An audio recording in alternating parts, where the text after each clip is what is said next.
And there he is on the JOMBOY app. What up, Plouffe? C. Rose, what's up, my man? How you doing? I'm doing okay. Dude, I thought last night my Indians were going to get the no-hitter. I really did. And I was about ready to hop on the JOMBOY Media Instagram Live, and everybody could celebrate with me because we have had the longest no-hitter drought going in baseball. Really? Yes, 1981, Len Barker. I was 10 years old. We had just come home from dinner, and it was like the fourth or fifth inning. And I turned to my brother. I was like, he hasn't given up a hit. And he was like, shut up, dummy. You don't talk about that stuff in the middle of the game. Not only was it a no-hitter, it was a perfect game. Okay. It's surprising because Cleveland, at least in the last decade, has been known for their dominant pitchers. I mean, and nobody's still right? I would have lost the bet on that one. Yeah. Hey, somebody in the chat, why don't you throw up before we start today's discussion? Which NBA player was in the Blue Jays starting lineup the day that Len Barker tossed his perfect game in May of 1981? Jesus. What NBA player in 1981? Chris, I was not even a thought. I know. But this is good. This is what we do. We inform and we entertain. So with that being said, I have no idea. Yeah, we'll let people digest that a little bit more, and don't Google it. If you know it, great, and if you don't, I'll help you out. All right, so here we go.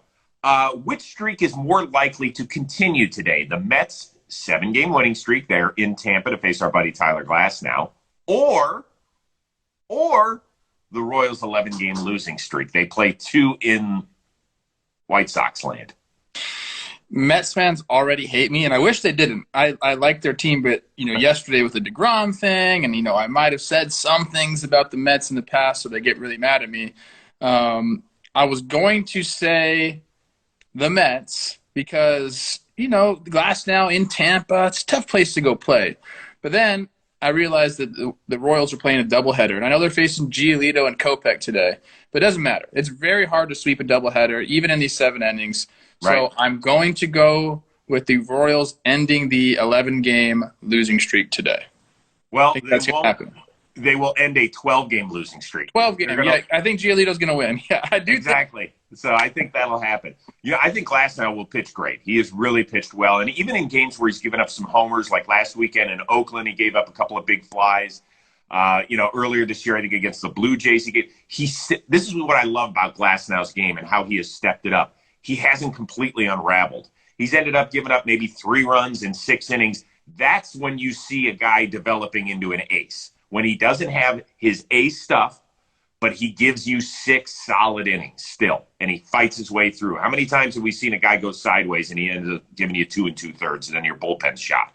So I actually think that the Rays win. I think the White Sox win game 1, and I think the Royals win game 2. So there you go. That's what I was thinking, but I don't want Mets fans mad at me anymore. So no, you're wrong, Chris. The Mets are going to win today. You're gonna be in this business long enough. Somebody's going to hate you or say, "You hate my team." Stop. We just talk about stuff for a living. Enough. It seems like that's been happening to me a lot lately, and I don't like it. I know. It doesn't feel good, right? Doesn't feel good, Plouffe. That's okay. Hey, quick reminder that today's Instagram Live is presented to you by our buddies at Dugout Mugs. So head to dugoutmugs.com, and you can get, if you're one of the first 500 people to use the code word ROSE, you can get 35% off your order. And I'm telling you, you get great stuff, right? You get the regular Bad Boy special. You can get it engraved with anything you want. They were nice enough to engrave this loser's name on this. You can get the little wind up. Okay. I like it. Wind up. Dig into that. Hey, you always need a friend around to help you out on that Friday night where you need to pop something open. And if you're really going to get crazy over the weekend, how about the little shot special? So once again, use the code word ROSE at dugoutmugs.com. The first 500 who use that code will get 35% off their order. The next 500 get 30%. The next 500 get 25%. Do you understand? We're trying to save you money, and it's great in time for Father's Day. It's never too early to start searching for something for Pops. You're like, my dad doesn't need anything. He doesn't want anything. If he's a baseball fan, he's going to love this stuff. So go out and get it today, courtesy of dugoutmugs.com. Use the code word ROSE. Real quickly, there were a bunch of people who got the right answer on my trivia question. It was Celtics executive Danny Ainge. Okay. Why? Was he a baseball player? Did I not know this? Yes, you did not know that. I did not know. Yeah, he was a very good baseball player, played for the Toronto Blue Jays for a couple of seasons, ended up starting that game and did not finish it. He was pinch hit for at some point. So he's not a basketball player? He was. He's both. What a stud. Oh yeah. Danny Ainge could ball. Dude, he could play both. And he was tough. Tough SOB on the court, too. All right, let's continue on. Interesting series out west, Cardinals and Padres. Do you think that the Padres have a better shot at grabbing a playoff spot than the Cardinals?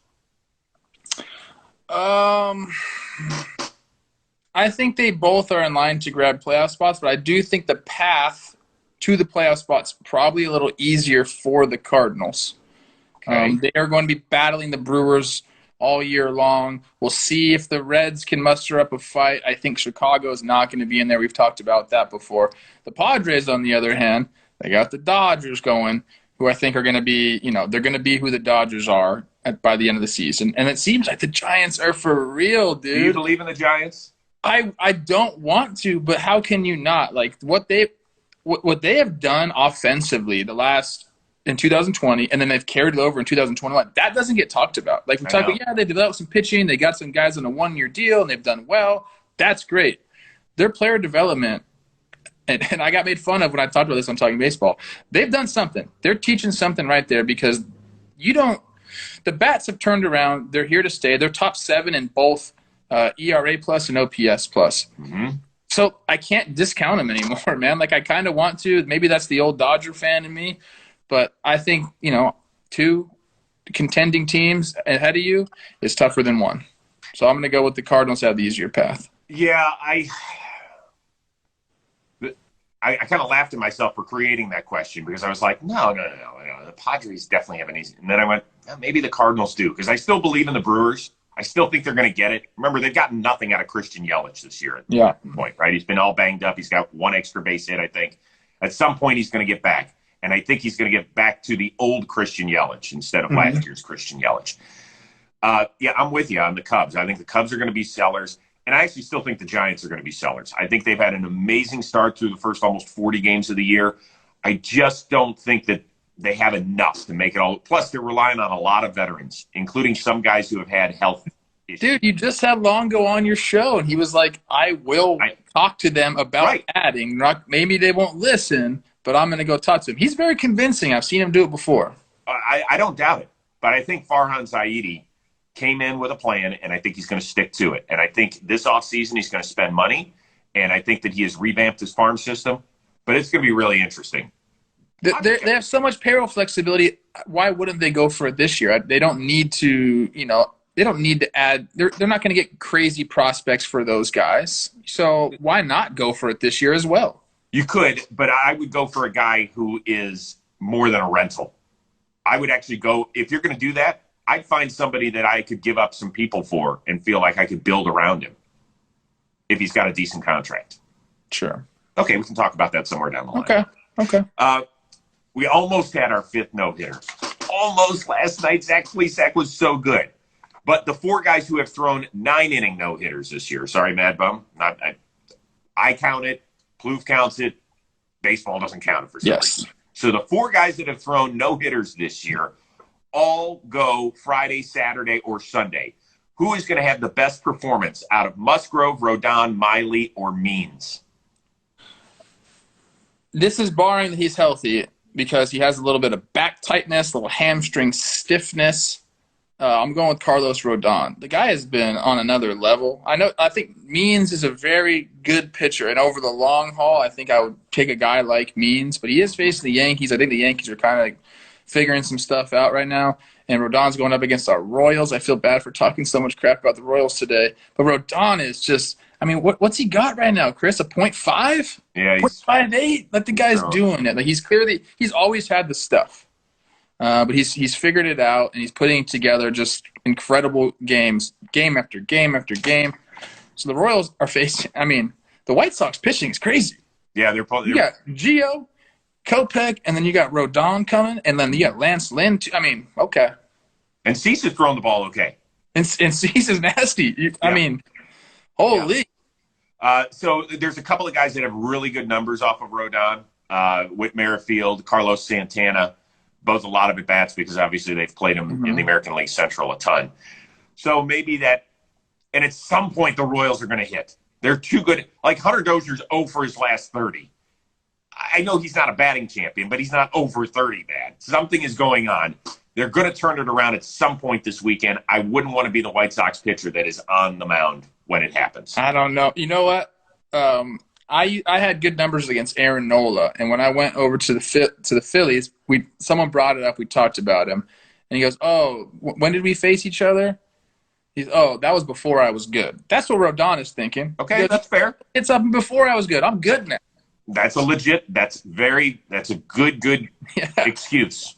All right, that's nice. I'm going to go with Wade Miley. And you're like, wait a second, Wade Miley out in Colorado? Are you nuts?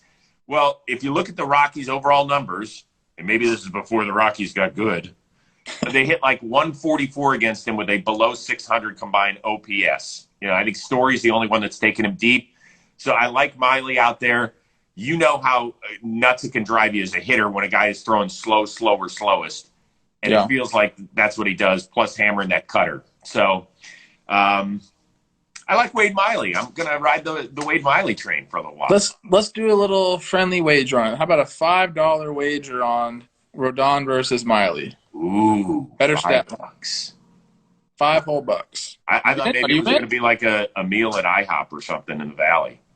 I'll do a beer. I'll do a beer at the local peasant. Oh, wow. Shout out. Do you have a friend that owns that place? No, I just like it. Okay, yeah, it's a good place. It's a good hang. Yeah, I'm in. Okay. I'm in. You guys heard it. We're going to see each other besides just the split screen because, we do live, 10 miles from one another. He lives in a real ritzy part of town, everybody. This might come as a complete shock. He's up in the mansions out there. I'm not going to give you his exact address, but damn, it's in baller territory. I have some other friends that live out there, and they all are filthy rich. You better stop it right. You better stop it right now. All right, last one.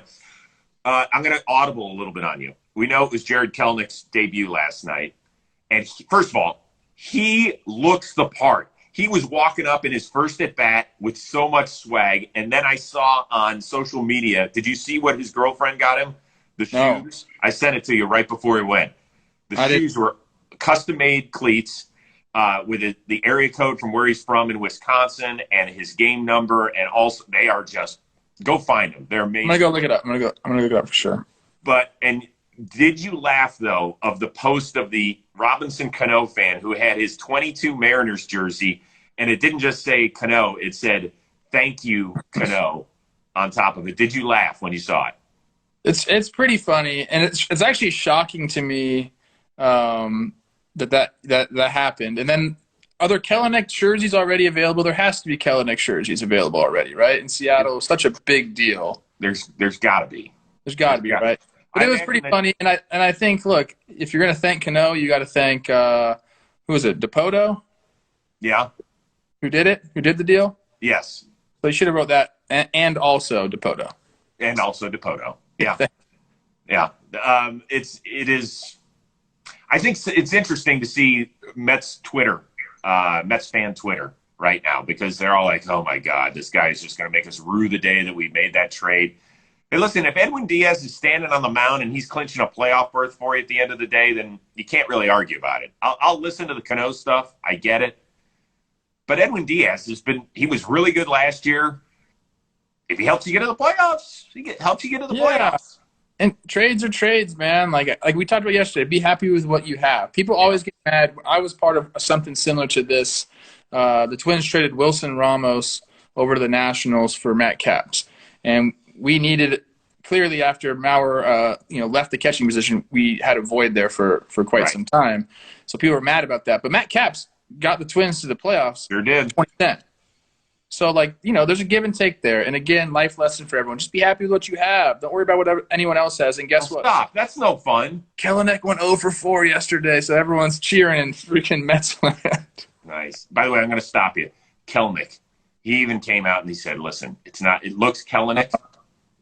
For some reason, there's an extra E in there. Okay, Kelenic. Yeah, we just have to get used to it. That's all. I don't want you – that's all. I'm not here to criticize you. I'm here to help. I like him because I like Wisconsin people. I do too. Yeah. I'm in on him. Midwestern people. We're salt of the earth, is what they say. Wow. Okay. Interesting.